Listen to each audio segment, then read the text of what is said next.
প্রত্যক্ষ, পারসেপশন। আজকের আমি এই বিষয়টা নিয়ে বলবো।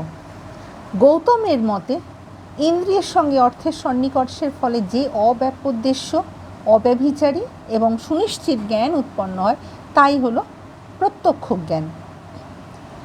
আমাকে এখানে প্রত্যেকটা শব্দের আমাদের কিন্তু অর্থটা বুঝতে হবে। এখানে সংজ্ঞাটার অর্থ ভালো করে বুঝতে হলে ইন্দ্রিয়, অর্থ, সন্নিকর্ষ, অব্যাপদেশ্য, অব্যভিচারী, ব্যবসায়ত্ব, প্রত্যেকটা শব্দের কিন্তু আমাদের অর্থ জানা দরকার। ন্যায় মতে ইন্দ্রিয় 6টা, 5টা বহিরিন্দ্রিয় আর একটা হলো অন্তরিন্দ্রিয়। চক্ষু, কর্ণ, নাসিকা, জিহ্বা, ত্বক এটা হলো বহিরিন্দ্রিয় আর মন হলো অন্তরিন্দ্রিয়। বহিরিন্দ্রিয়ের প্রত্যক্ষের বিষয় বাহ্য জগতের রূপ, রস, গন্ধ, স্পর্শ এবং শব্দ, আর অন্তরিন্দ্রিয়ের প্রত্যক্ষের বিষয় হলো অন্তর্জগতের সুখ, দুঃখ, এইসব অনুভূতিগুলো উপলব্ধি করা। অবশ্য বাহ্য জগতের রূপ, রস, গন্ধ প্রভৃতি প্রত্যক্ষের ক্ষেত্রে অন্তর ইন্দ্রিয়ের মনেরও প্রয়োজন হয়, কেননা এগুলো আমাদের ভালোভাবে বুঝতে হলে আমাদের কিন্তু অন্তরিন্দ্রিয়ের দরকার পড়ছে। বহিরিন্দ্রিয়ের সঙ্গে মনঃসংযোগ না হলে বাহ্য প্রত্যক্ষ হচ্ছে না। অর্থ বলতে নৈয়ায়িকরা মনে করছেন ইন্দ্রিয়গ্রাহ্য বিষয়, অর্থাৎ ইন্দ্রিয়লব্ধ জ্ঞানের বিষয়। চোখকে উদ্দীপিত করলে শুধু বর্ণ প্রত্যক্ষ হচ্ছে, কানকে উদ্দীপিত করলে শুধু শব্দ প্রত্যক্ষ হচ্ছে, অর্থাৎ চোখ কেবল বর্ণকে গ্রহণ করতে পারে, কান কেবল শব্দকে গ্রহণ করতে পারে। তাহলে চক্ষুর ইন্দ্রিয়ের অর্থ হলো বর্ণ, কর্ণ ইন্দ্রিয়ের অর্থ হলো শব্দ। এই রকম প্রত্যেকটা যে বহিরিন্দ্রিয় রয়েছে তাদের নিজস্ব একটা গ্রাহ্য বিষয় রয়েছে। ত্বকের সাহায্যে আমরা স্পর্শ অনুভূত করছি। এই রকম প্রত্যেকটা যে আমাদের যে বাহ্য ইন্দ্রিয় রয়েছে, এক একটা ইন্দ্রিয়ের কিন্তু এক এক রকম গ্রাহ্য বিষয় রয়েছে। যে কোনো ইন্দ্রিয় যে কোনো বিষয়ের জ্ঞান দিতে সক্ষম নয়, তাই পার্টিকুলার যে অঙ্গ সেই অঙ্গের কাজ করে থাকে। চক্ষু শব্দের বা গন্ধের জ্ঞান দেয় না বলে শব্দ বা গন্ধকে চক্ষুর অর্থ বলা যাবে না, তেমনি কর্ণের অর্থ বর্ণ বা স্বাদ নয়, তাই কান কানের কাজ করবে, চক্ষু চোখের কাজ করবে, জিহ্বা জিহ্বার কাজ করবে, নাক নাকের কাজ করবে। এখানে সন্নিকর্ষ বলতে কি বোঝাচ্ছে? ইন্দ্রিয়ের সঙ্গে তার গ্রাহ্য বিষয় বা অর্থের সম্বন্ধ। এই সম্বন্ধ বিভিন্ন প্রকার হতে পারে। লৌকিক প্রত্যক্ষে ইন্দ্রিয়ের সঙ্গে অর্থের লৌকিক সন্নিকর্ষ হয়, আর অলৌকিক প্রত্যক্ষে ইন্দ্রিয়ের সঙ্গে তার অর্থের অলৌকিক সন্নিকর্ষ হচ্ছে। লৌকিক জগতের ক্ষেত্রে লৌকিক সন্নিকর্ষ, আর অলৌকিক জগতের যখন ব্যাখ্যা করা হবে তখন সেক্ষেত্রে দেখা যাচ্ছে অলৌকিক সন্নিকর্ষ হচ্ছে। এবারে অব্যাপদেশ বলতে কি বোঝাচ্ছে? অশব্দ, অর্থাৎ যাকে শব্দের দ্বারা প্রকাশ করা যায় না, অব্যাপদেশ কথাটার দ্বারা গৌতম নির্বিকল্প প্রত্যক্ষের উল্লেখ করেছেন। অব্যভিচারী বলতে বোঝায় নিঃসন্দিগ্ধ বা অভ্রান্ত। ব্যবসায়াত্মক বলতে বোঝায় জ্ঞানাত্মক।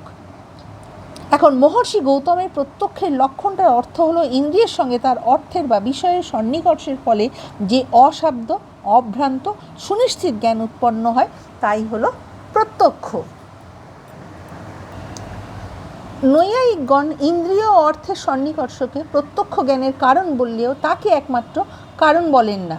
যখন আত্মার সঙ্গে মনের সঙ্গে ইন্দ্রিয়ের এবং ইন্দ্রিয়ের সঙ্গে অর্থের সম্বন্ধ হচ্ছে, কেবল তখনই হচ্ছে প্রত্যক্ষ জ্ঞান হচ্ছে।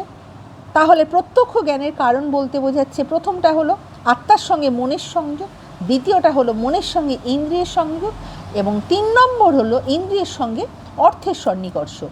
প্রথম দুটো কারণ প্রত্যক্ষ জ্ঞানের সাধারণ কারণ, আর শেষোক্ত যেটা কারণ হলো অর্থাৎ ইন্দ্রিয়ের সঙ্গে অর্থের যে সন্নিকর্ষ সেটা হলো অসাধারণ কারণ বা করণ। শেষোক্ত কারণটা বা করণটি প্রত্যক্ষ ভিন্ন অন্য জ্ঞানের ক্ষেত্রে সাধারণভাবে বর্তমান নেই। তবে নৈয়ায়িকেরা তারা যে প্রত্যক্ষ সম্বন্ধে যে মতবাদ দিয়েছেন সেটার কিন্তু তার বিরুদ্ধে অনেক আপত্তি রয়েছে। প্রত্যক্ষের এই লক্ষণের বিরুদ্ধে কোনো নব্য নৈয়ায়িকগণ আপত্তি করে বলছেন, ইন্দ্রিয়ের সঙ্গে অর্থের সন্নিকর্ষ না হলেও প্রত্যক্ষ জ্ঞান সম্ভব।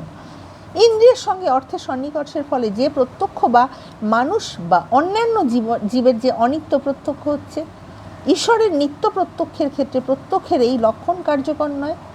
নৈয়ায়িকেরা ঈশ্বর মানেন এবং ঈশ্বর যে আমাদের মতো প্রত্যক্ষ করেন এ কথাও মানেন, কিন্তু ন্যায় মতে ঈশ্বর নিরবয়ব, ঈশ্বরের কোনো ইন্দ্রিয় নেই।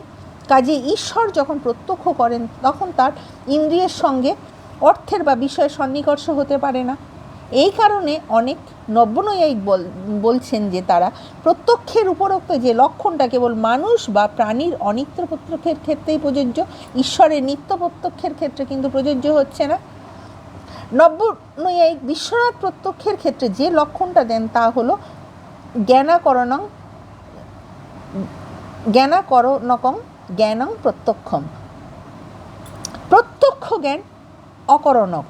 প্রত্যক্ষ জ্ঞানের কারণ অন্য কোনো জ্ঞান নয়, অনুমিতি উপমিতি যেমন অন্য জ্ঞান নির্ভর, প্রত্যক্ষ জ্ঞান তেমন নয়। এই জন্য প্রত্যক্ষ জ্ঞান অকরণক, অর্থাৎ প্রত্যক্ষ হলো সাক্ষাৎ অনুভব। প্রত্যক্ষের এই লক্ষণ জীব ও ঈশ্বর উভয়ের প্রত্যক্ষের ক্ষেত্রে প্রযোজ্য। প্রত্যক্ষ জ্ঞান এমন এক জ্ঞান যা অন্য নির্ভর নয়। প্রত্যক্ষ ভিন্ন, অপরাপর জ্ঞান অন্য কোনো জ্ঞানের উপর নির্ভর করে, যেমন অনুমিতি নামক জ্ঞান ব্যক্তি জ্ঞানের উপর নির্ভর করছে, উপমিতি নামক জ্ঞান সাদৃশ্য জ্ঞানের উপর নির্ভর করছে, আর শব্দ জ্ঞান নির্ভর করে পদজ্ঞানের উপর।